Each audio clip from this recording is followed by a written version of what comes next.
Now let's go to the Kenyan capital, Nairobi, where I will be joined by my colleague Cathy Majtenyi. Cathy, are you there? I sure am. Hi. I am terrific, but of course sad, especially given the circumstances that we're in right now, about the passing away, of course, of a great woman. Yes. What is the mood like, Cathy, on the ground? Well, people are still coming to grips with the loss. As you can imagine, it's a tremendous loss for Kenyans. I mean, Kenyans have lost a role model, a source of inspiration. It's a really tremendous loss. Now, Cathy, you clearly knew Wangari Maathai. I'm sure that you interviewed her a couple or several times. Mm-hmm. And if true, what kind of person did she strike you as? What kind of person was she? Yeah, she was really incredible. She was really extremely courageous. Not only for taking a public stand, but she was also courageous in her private life as well. She was working and operating in a time where, it wasn't, women were really not very much encouraged to go in the public realm. Women's roles were fairly restricted to wife and mother and kind of keeping a low profile. So I really admire her courage for stepping out and for doing the work that she did, facing a lot of pressures, pressures at home and social pressures too, that a lot of men didn't face. Now, Cathy, there are some people who I have been talking with and comparing notes, and they were wondering how a young girl like Wangari would come from a village and yet really never quite left the village. She remained authentically Wangari Maathai. Yes. I think she had this incredible talent and this incredible heart for people. She was able to talk to so many different people on so many different levels. I know that the couple of times when we've talked, I just felt very connected with her right away. And in one interview in particular, when I was doing a profile of her for Women's Magazine, and we ended up talking a lot of personal things, and she ended up being very supportive of me. And I ended up sharing some of the things I was going through. She shared some of the things that she was going through, and I really felt very enriched after that encounter with her. Like, I really felt like she listened very deeply and profoundly to me, and she gave me some really terrific insights. In addition to the formal stuff that we talked about in the interview. What do you think helped her to remain authentically Wangari Maathai from Nyeri region, and yet at the same time sophisticated enough, for example, to be received by royalty and presidents around the world and feel comfortable in both worlds? Well, I think that it was really her focus on the issues more than anything else. I think she was so deeply committed to, protecting the environment, to upholding women's rights, to human rights, that she was always focused on the issue. She was focused on what was happening, as opposed to her status or as opposed to what she could gain out of it. I think whenever she was talking to somebody, there was never that sort of sense of who that person was in terms of, how high up the hierarchy. It was always about the issue that they were discussing. And so, she would listen to somebody's contribution. She would make a contribution. It would be always on an equal level because she focused on the issues as opposed to the fame and fortune that may go with her status, We just learned, Cathy, that Kenyan President Mwai Kibaki has, for example, declared 2 days of national holiday in her honor, that people in Kenya tomorrow, Thursday, and Friday will take it off, and the flag will be flying at half-mast.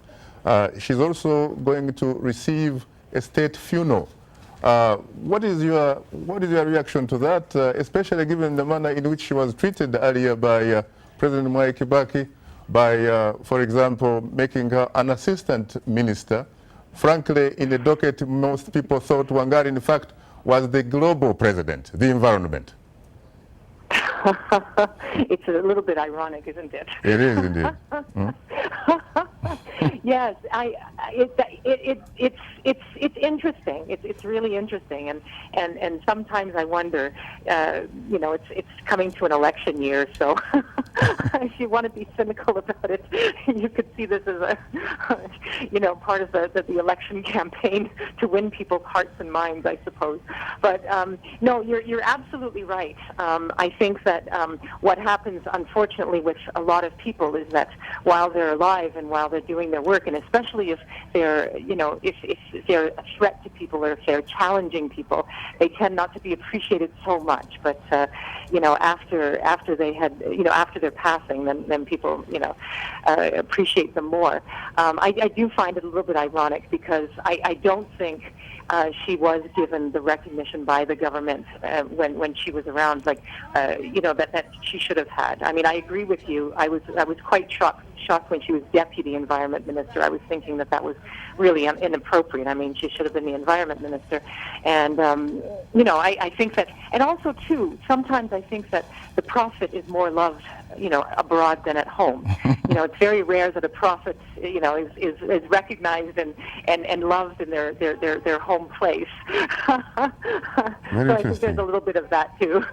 Very interesting, very interesting. Do you have any idea as to in what sort of caskets she's going to be buried in? Because apparently, according to her last wish, she wants to stay away from wooden caskets in honor of the green environment. Yes, I read that in the newspaper as well, and I was also wondering the same thing too, because I guess as the plans are coming for the funeral, I was also wondering, is there cremation or is there? I don't know. I'm not clear as to the exact funeral plans, and but I do know what you're saying. I did hear that she didn't want to be buried in the wooden casket, so I'm not sure what else. I'm not sure what the plans are. To what extent is the mood on the ground overwhelming, Cathy? Does she clearly look like a national symbol that indeed she should be? Oh, yes. Oh, absolutely. I mean, she really resonates with Kenyans across the board. I mean, and Kenyans relate to her in different ways. I mean, for some people, she's the environmental, protector, protector of environmental rights. For others, she's a protector of human rights. For many women, she's a role model for women. So, I mean, I think that she has so many dimensions to her personality and so many dimensions to her work that different Kenyans relate to her and, see her as a hero in different ways. But definitely the environment, because, I mean, deforestation is such a huge, huge problem, and that's linked so deeply with bad governance. And so she had this very keen ability to link bad governance to environmental degradation. So in some ways, she was feeding two birds with one hand with her work. She covered all the bases. So she resonates so well with so many people on so many different levels because she managed to link issues all together, in a very powerful way, and really gave the bigger picture to people. So she was, A great reform, of course, a visionary, and of course some might say that she did everything perhaps within her power, frankly, to help bring about democracy in Kenya. Oh, yes. Oh, absolutely. I remember the pro-democracy days because I did an internship in Kenya in 1992-93. So, those were very exciting days. Those were, really sort of the height of pro-democracy struggles. And, she was in Uhuru Park. She was in the bunker with the mothers of political prisoners. She was marching right alongside with, the downtrodden and the people who were challenging the system. She was, yeah. Unfortunately, my colleague Cathy Majtenyi, time is not our best ally. I have to say I thank you from the deepest, better part of the bottom of my Kavale heart and soul for the insight that you have shared with us.